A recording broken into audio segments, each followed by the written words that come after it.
Alors, Reda Bellage est porte-parole du syndicat de police Unité Île-de-France. Non, mais alors je vais quand même dire une phrase qui vous mettra pas en difficulté. Vous disiez j'ai vu la mort. Voilà ce que vous disiez, j'ai vu la mort sur le périphérique. Je rappelle que vous êtes porte-parole du syndicat de police Unité de Île-de-France. Depuis combien de temps vous êtes dans la police ? 27 ans le 2 juin. Bon, et vous dites vous-même j'ai vu la mort. Je vous assure, j'aimerais que ceux qui nous gouvernent prennent conscience de ce qui se passe dans ce pays. Parce que nous-mêmes, journalistes, nous sommes accusés aujourd'hui de noircir parfois le tableau pour des raisons parfois idéologiques. C'est le procès qui nous est fait.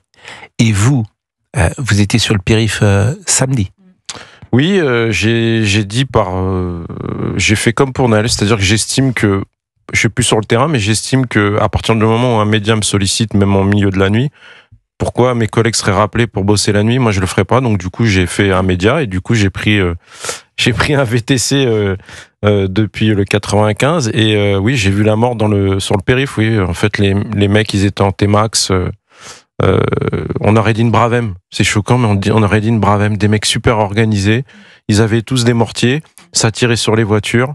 C'était la porte-maillot était fermée. Bon, pour des raisons de sécurité. J'ai eu le malheur que Oise nous sorte au Parc des Princes, et là j'ai vu une favelas en fait. J'ai vu une favelas. J'ai vu des fumigènes partout, j'ai vu des collègues courir partout, j'ai vu des individus violenter des policiers, j'ai vu des familles qui étaient là pour s'amuser, qui pouvaient pas s'amuser, qui pouvaient pas s'exprimer. J'ai vu des mecs qui regardaient, j'étais obligé de... Je vais pas vous le cacher, j'ai enlevé mes lunettes parce que j'ai dit au moins si on me reconnaît et que je pense que le Uber, le pauvre, sa voiture elle va se faire défoncer, moi peut-être aussi. Du coup, voilà, on a pris... les mesures qu'il fallait, et puis on a réussi à s'échapper parce que c'était compliqué. Ça commençait à monter sur les voitures et tout. Et puis pour rentrer, sortir de Paris, on n'avait plus le droit. C'était devenu une zone de non-droit en fait, Paris, tout simplement. Vous avez dit deux mots que les uns et les autres peut-être ne comprennent pas. Vous avez dit T-Max. Oui, c'est des jeunes, voilà, c'est les véhicules qui aiment bien, sans faire de mauvaise pub, mais... C'est quoi un T-Max? C'est un Yamaha T-Max, vous savez, c'est les maxi-scooters. Ouais. D'accord. Donc voilà. Ça, je connaissais pas et j'imagine peut-être que des jeunes gens qui nous écoutent ou même moins jeunes ne savent pas. Et puis vous avez parlé de Bravem. Alors ça, c'est les policiers. Quand vous dites on dirait une Bravem, c'est-à-dire qu'ils sont aussi bien organisés que la police. Ouais, c'est ça que vous voulez dire. C'est ça, c'est-à-dire qu'ils se déplacent en groupe en fait. Ils étaient quand ils ont accompagné le bus le dimanche, on a vu que c'était bon enfant parce que c'était encadré par les policiers. Ouais. Mais en fait, c'était comme ça sur le périph'. Les gars étaient en moto, en maxi scooter, voilà, ils étaient à 10, 20, voilà, ils étaient, nous, la Bravem, je crois que c'est 18 de mémoire, 18 effectifs, eux, c'était pas plus, pas moins, et puis ils avaient des mortiers, ils s'arrêtaient, ils allumaient les mortiers, et dès qu'on arrivait dans un tunnel au niveau du périph', là, ça balançait les mortiers à fond sur les véhicules et tout.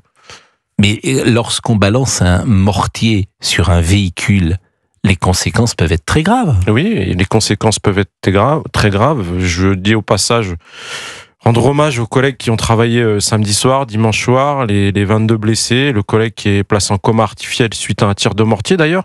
Souvent on dit, voilà, c'est ça l'arme par destination.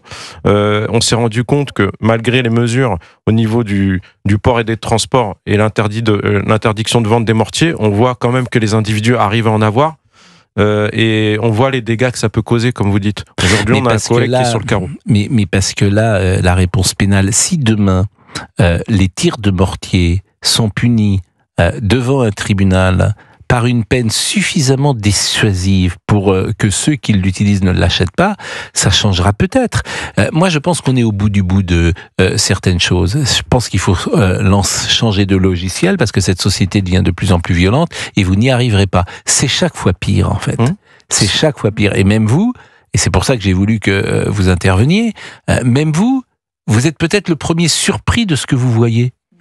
Oui, je suis surpris parce que, comme je vous l'ai dit dans une émission juste après la demi-finale, on a fait 2013 avec la première victoire sous l'ère qatari, et c'était excusez-moi le terme, c'était le bordel sur les Champs-Élysées. Moi, j'étais en bac D, on a fait, si je puis dire aussi, je le dis parce que je suis un peu fatigué, on a fait le ménage, d'accord ?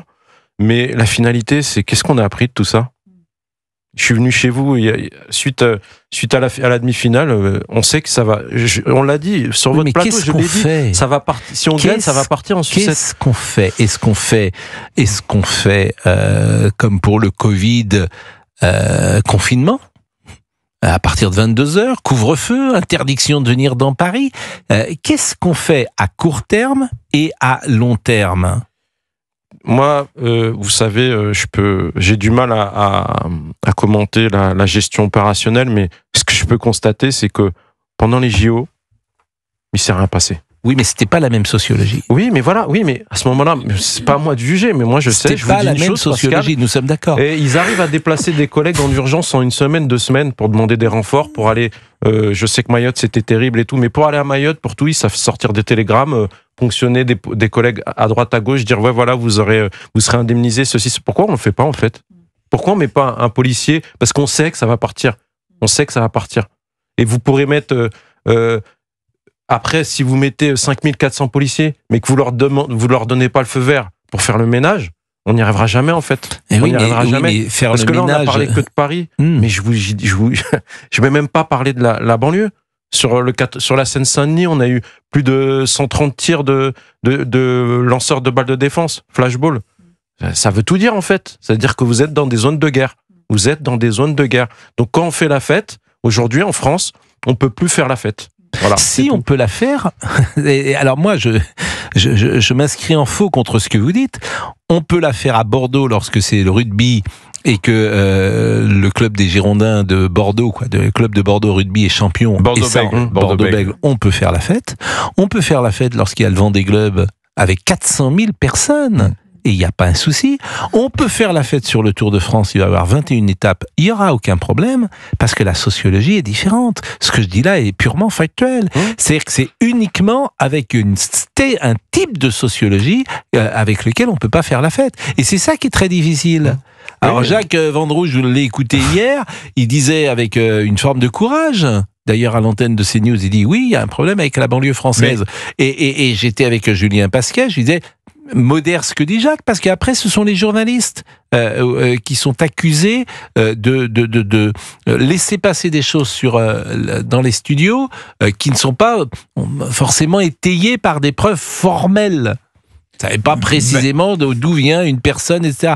Je le dis, je joue mon rôle de modérateur, bien entendu, je me fais presque l'avocat du diable en disant ça. Sauf que ce que je dis hier soir sur CNews et ce que je dis aujourd'hui chez vous dans votre émission, Pascal, j'ai pas changé d'un vide iota. Mais pas, ça vient, on vient d'écouter notre ami.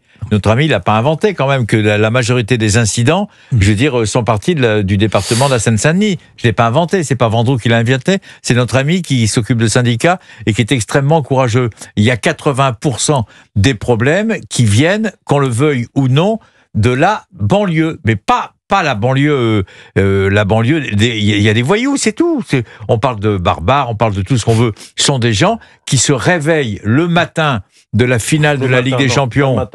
Le samedi matin, ils se réveillent le samedi matin en disant quelle grosse pagaille on va mettre ce soir. Ils ont fait la même chose avant la finale de la Coupe de France contre le Stade de Reims. Ils ont fait la même chose pour une finale. C'est leur métier. C'est un métier pour ces gens-là. C'est-à-dire que maintenant, ils attendent le prochain événement où ils vont foutre la pagaille. Mais ils peuvent pas. On parle des Jeux Olympiques, mais la culture, elle est complètement différente. Je m'excuse de le dire. Excusez-moi, je peux me permettre de vous couper, je peux pas vous laisser dire ça. Munich, c'était pas du football à Munich, si?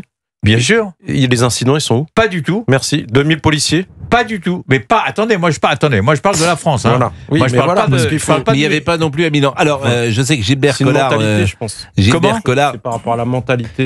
Mais c'est franco-français. Voilà.